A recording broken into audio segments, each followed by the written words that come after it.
Hey everybody, tonight we're making Chinese pork with garlic sauce. I'm following along with the recipe linked in the description below. I've made this a few times and I really enjoy it. Uh, just follow the steps in that recipe and you'll produce a good product. Now, firstly, we have this is ground pork. Typically, in proper Chinese cooking, you would use little strips of pork, but did not feel like taking the time to cut pork that way tonight, so I just purchased some ground pork. It's been marinating for about 20 minutes or so, uh, however long this rice cooker's been going, in a mixture of Shaoxing wine, a little soy sauce, white pepper, which is up here in the spice cabinet. See there, ground white pepper. A little oil. I'm using sunflower oil. Now you could use canola or vegetable oil. Do not use olive oil. Just don't do that. Holy shit. If you're making Asian food, put the olive oil somewhere dark and hidden away. It has no place. Just a pinch of salt, and I like my food extra garlicky, so I'm actually going to add some garlic powder to that. Some, I mean a lot. And there might be one more ingredient in there. A little water. Oh yeah, a little water. And some cornstarch. Helps thicken things up and give them a good texture. So I mixed that together. That's been sitting there. So we're going to cook this meat here. I don't have a wok yet. Every place I've gone that says they have woks, it's bullshit, non-stick coated $100 woks, and no proper wok for a gas stove should come that way. It should be bare metal. So anyways, we're going to cook this pork up in here. We're going to set it aside. And then we're going to toss in chili paste. Now this is my own little mixture of 3 different kinds of chili paste. I'm using this chili shrimp sauce. I'm using this chili garlic oil and this roasted red chili paste. Just this one's pretty thick, and I feel it gives some body to the paste mixture. Now you can use one of those if you can only find something like this hot soybean paste, or even gochujang, Korean gochujang, and that's another hot soybean sauce. This is just some kind of chili paste. I mixed that all together. So after the pork comes out, we'll put this in there, fry it up a little bit, and then we'll throw in. This is 3 things. Number 1, ginger garlic paste. It's magic. Now I like things more on the garlic side than the ginger side, so I put a little bit of that in, probably a tablespoon or 2, probably 2, and then I threw in minced garlic on top of that from a jar, and then we have, I don't know how many dried red chilies. I just did this in the bag of chilies, and I got a good number. Here, this is mushrooms. These are called wood ear mushrooms, sometimes also labeled as black fungus. They're delicious. If you ever had a bowl of ramen in a restaurant and had little strips of some kind of black vegetable, it was these. So these are sliced wood ear mushrooms. If they come to you whole, you want to slice them up. They've got so much moisture in them. When you add them to the pan, things are going to start popping and exploding and jumping out of the pan. And so we'll cook that up. We'll add the cooked pork back in, and then let everything get happy. And then at the end, this is the whites of a cabbage. Probably, I don't know, 2 cups. I don't measure. I just cook with feeling, like Mr. Uncle Roger says. Anyways, this whites of cabbage, And then the sauce it talks about in the recipe, which is water, cornstarch, Shaoxing wine, soy sauce, maybe one more thing. That's all in here. The recipe on the website's a little unclear of when to add the sauce in. And so the past few times I've cooked this, I've just gotten to where I soak the cabbage in that sauce, let it absorb some of the flavor. So that's the last thing I add in, and then everything gets happy. As I cook this pork, once I put it in the pan on the hot sunflower oil, I'm going to take a wooden spatula, a flat one. I'm going to pound it up so it turns into individual little bits. All right, so our oil is nice and hot now. I just put a little glug in, barely cover, kind of cover the bottom of the pan. And so I'm just going to throw this ground pork in.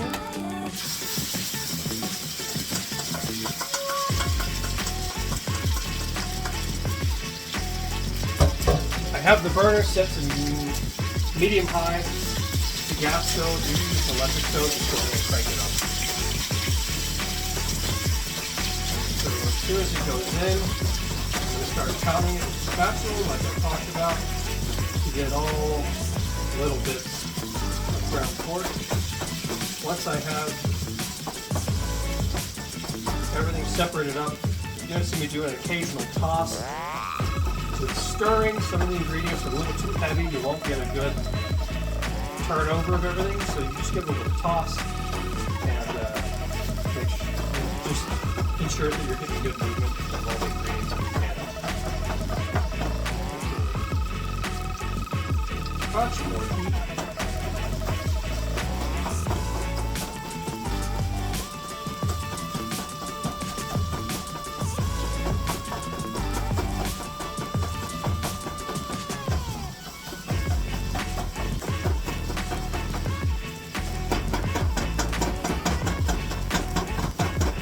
Be afraid to use a little force.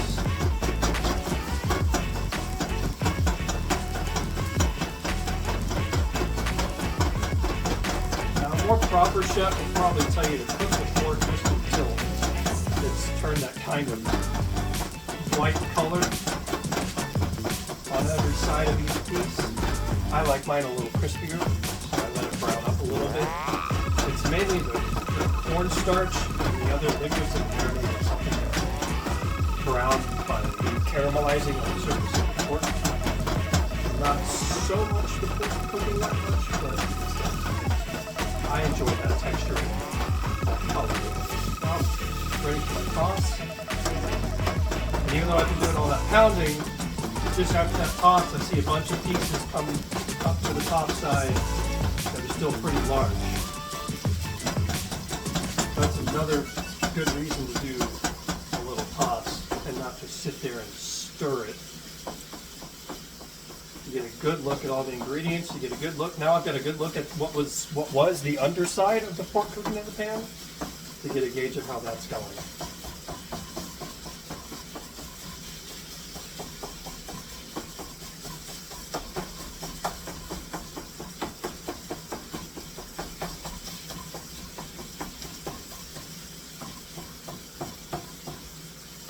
The reason the pork turned into one big lump when I put it in the bowl for the marinade is it was ground pork, and I used my hand and a glove, of course, and turned it together.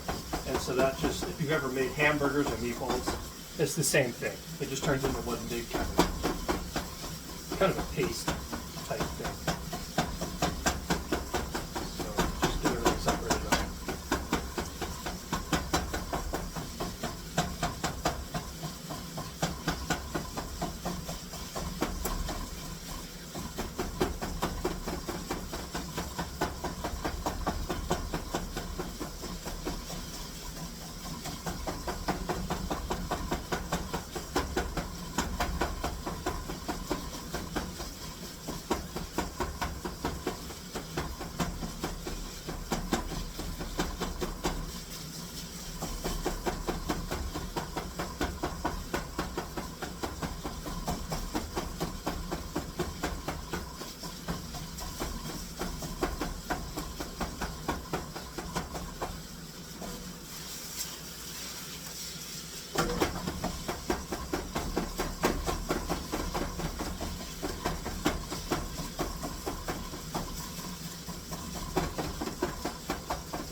So I'm happy with how the pork bits are separated now and their size. So I'm just letting everything get a little more happy. So while that's going, we'll talk about where to get some of these ingredients. Now, I have reasonable distance access to a chain of Asian markets called H Mart. I think that's a Korean chain. There's also a Chinese chain called 99 Ranch, and much less common, a Japanese chain called Seiwa, Seiwa. And those are all good Asian markets. If you've got a little local place, go to that too. If you've got a Thai market, you should be able to find most of the stuff. Some of the more harder to find Chinese ingredients, like the chili paste I showed you, or the Shaoxing wine, might depend. So you might have to get stuff on Amazon, but anyway. The reason I'm using sunflower oil is all the cooking videos I watch, I've noticed a lot of that side of the world, they do like to cook with sunflower oil. It's a little pricey, so it's not a must, but this for me is the best version that I can make this. Sometimes I skimp a little bit, the amount of oil or whatever. Or sometimes I've used normal brown baby mushrooms. Those work too. It's not the greatest, but it works. Uh-oh, chili garlic paste needs to be kept refrigerated.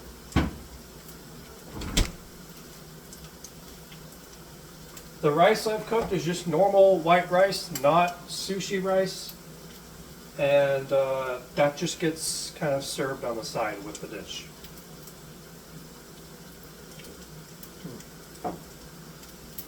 While everything's going, you may occasionally need to give a little stir to that cabbage sitting in the sauce. The cornstarch in the sauce tends to settle to the bottom.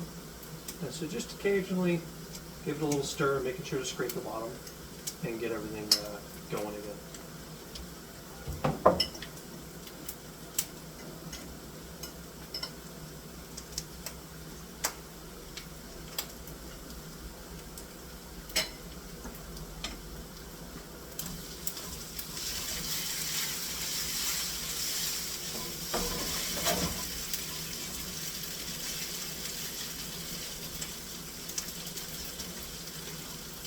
I'm probably the pork is getting a nice brown color, so I'm probably going to wait another 30-45 seconds and then set it aside like the recipe talks about. I've now just set the pork aside. If this was a real wok, bare metal one, there'd be a bit of brown meat goodness. In French cooking, we call that fond. It's just protein you cook, stick into the pan. Don't get rid of that. That's flavor. That's pure flavor. So I'm just adding a little more oil back into the pan. We'll let it heat up for a moment. You know, oil's reached a pretty good temperature when the viscosity loosens up and it starts flowing around the pan like water. So that's probably good and hot now. I'm going to add in the chili paste. Making sure I get all that good stuff out of there. This is where things are going to get a little sizzly, so just take care not to get hot, sizzling chili oil in your eyes. I'll turn my heat down. I'm making sure I separate up and loosen up the chili paste. You see I've picked up the pan a little bit because I had the heat up a little too high. It's going to cook a little too quickly. And just make sure I get that chili paste nice and spread out. Don't toss this. If you mess that up, it's going to hurt. Things like meat, easier to toss. Just a pure hot oil like this, it's a little dangerous. So that's good now. Doesn't take long to get the chili oil good and happy.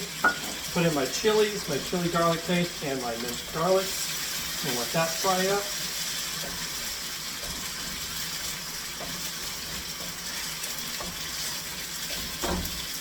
Get it nice and incorporated.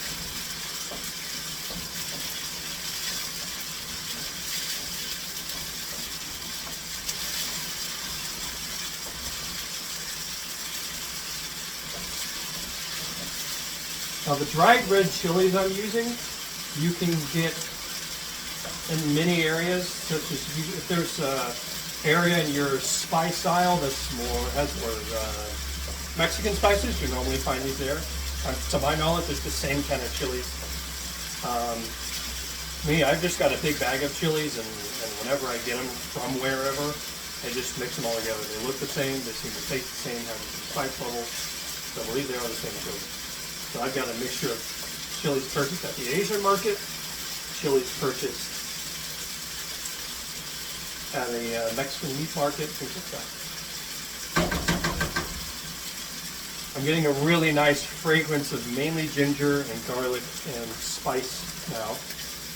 It's beautiful. If you can't handle spicy food, this dish is not for you. So I'm letting that fry up. I'm going to prepare one of these. It's the same material as a sieve. It's very fine and a disc with a little frame. You put it over a pan to keep sizzly things from jumping out at you too much. These wood ear mushrooms are very fresh. The last time I made these, I forgot to slice them up, put them in whole, and bits of the dish were jumping out of the pan. It was pretty intense. Now I'm going to give this a toss. I'm going to make sure that oil and chili and ginger and garlic mixture gets nice and coated on these mushrooms. I don't want a pool of the oily paste at the bottom of the pan anymore, because I want the rate at which it's cooking to slow down. If you leave a pool and you don't mix this properly, that little pool of stuff will probably burn by the time you get everything else in and mixed in.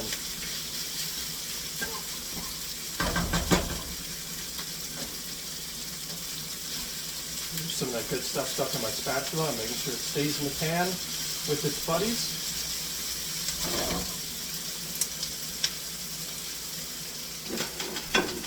Just got a little dish here to rest messy spatulas on I'm using.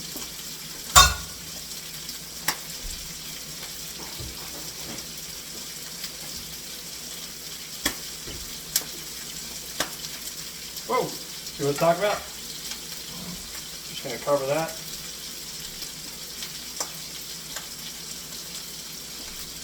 And every 45 seconds, minute or so, I'm going to give this a toss. I'll probably do that twice, and then we'll be ready to put the meat back in.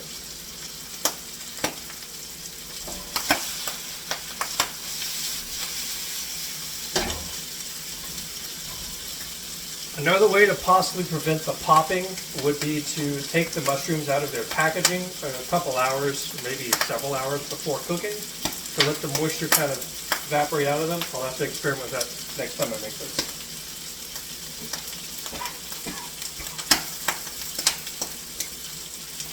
We'll add in our meat now.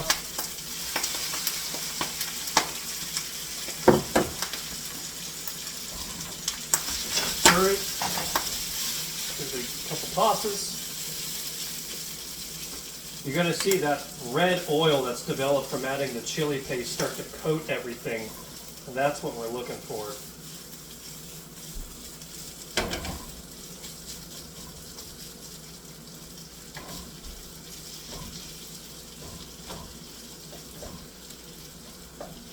Just making sure I get all the bits of slices of mushroom separated. They like to cling to each other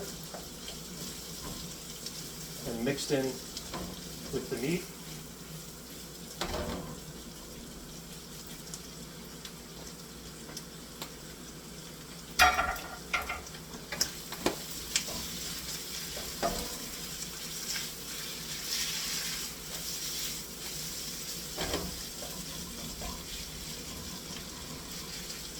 If you don't have the skill to toss a pan, just when you're stirring, give it a turnover motion. Make sure you get the bottom up to the top.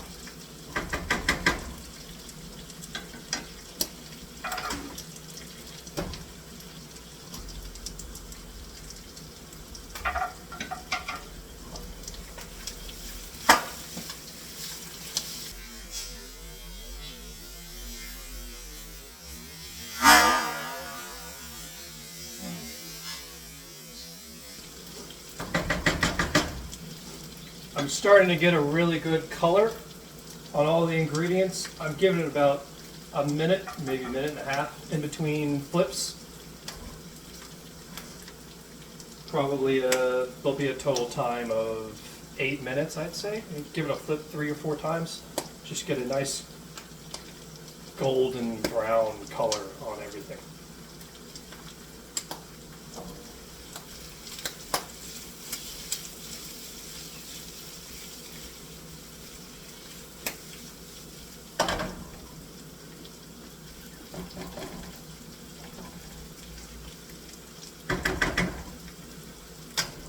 Here's a good look at how we're doing so far.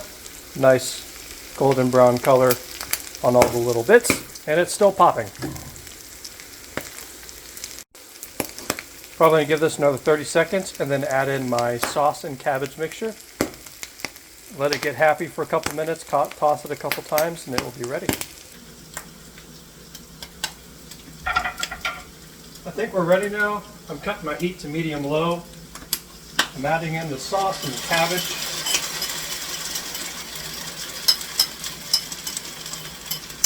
Cabbage whites, I should say.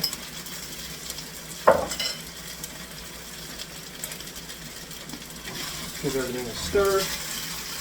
Little tosses now. It's now a heavy pan with a lot of liquid in it.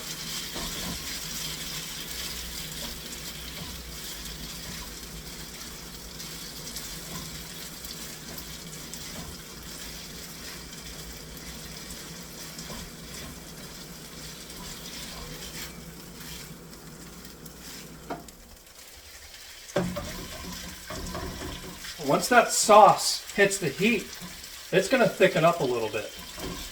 Something about things with thickeners like cornstarch, if you ever made gravy, you know it doesn't thicken up until the heat gets to it for a bit. So I'm going to let it cook down a little bit. And it should be done popping now, but I'm going to leave this at the ready.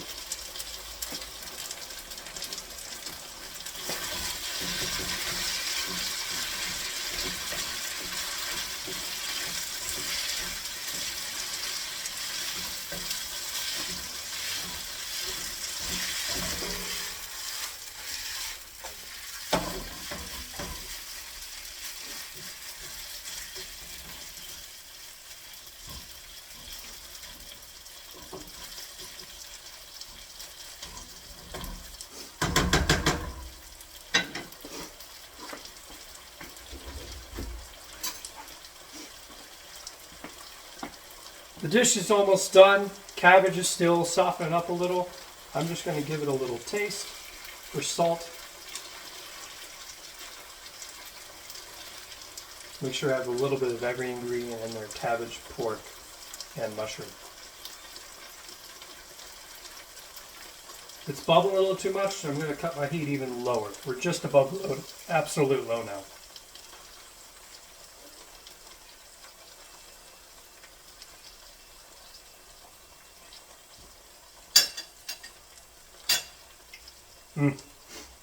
That is tasty. Spice level's a little off. I probably should have used some more chilies.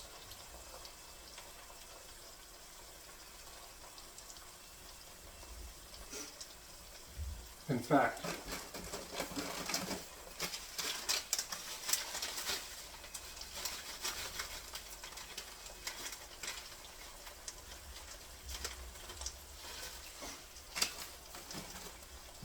got about 5 chilies in my hand here, and I'm just going to crush them up in my palm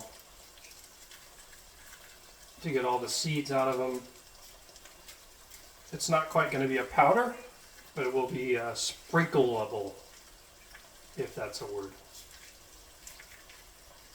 After this, wash your hands thoroughly, or do this in a Messel & Porter or with cooking implements of some kind.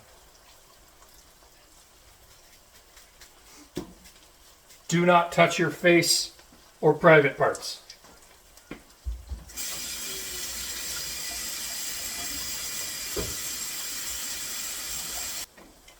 Alright. Give it a little toss. Get those chilies I just added mixed in. Probably give it another 30 seconds on the heat. The liquid level has reduced now. Everything's thinned up a little bit. The sauce holding it all together is thinned out. I don't exactly know how because moisture's been evaporating, but don't ask me. I'm not that kind of scientist.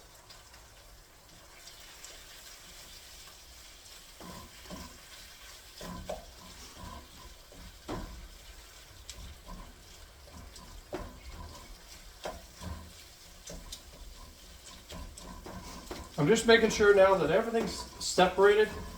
The meat's clumped together a little bit, probably from the cornstarch in the sauce, cooking or sticking to the cornstarch that was coating the pork in the marinade. I'm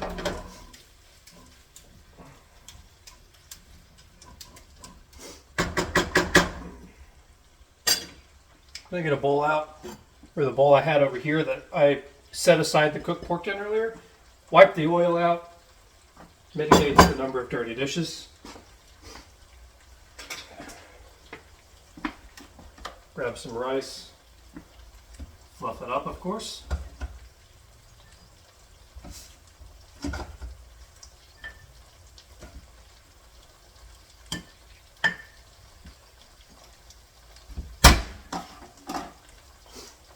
I cut my heat. Now I'm ready to serve. Just gonna grab, this is perfect, this little spatula right here. If I was using a proper wok that was all metal, I'd be using metal utensils. I don't have as many of the plastic rubber implements like this. I'm just gonna get myself a couple scoops.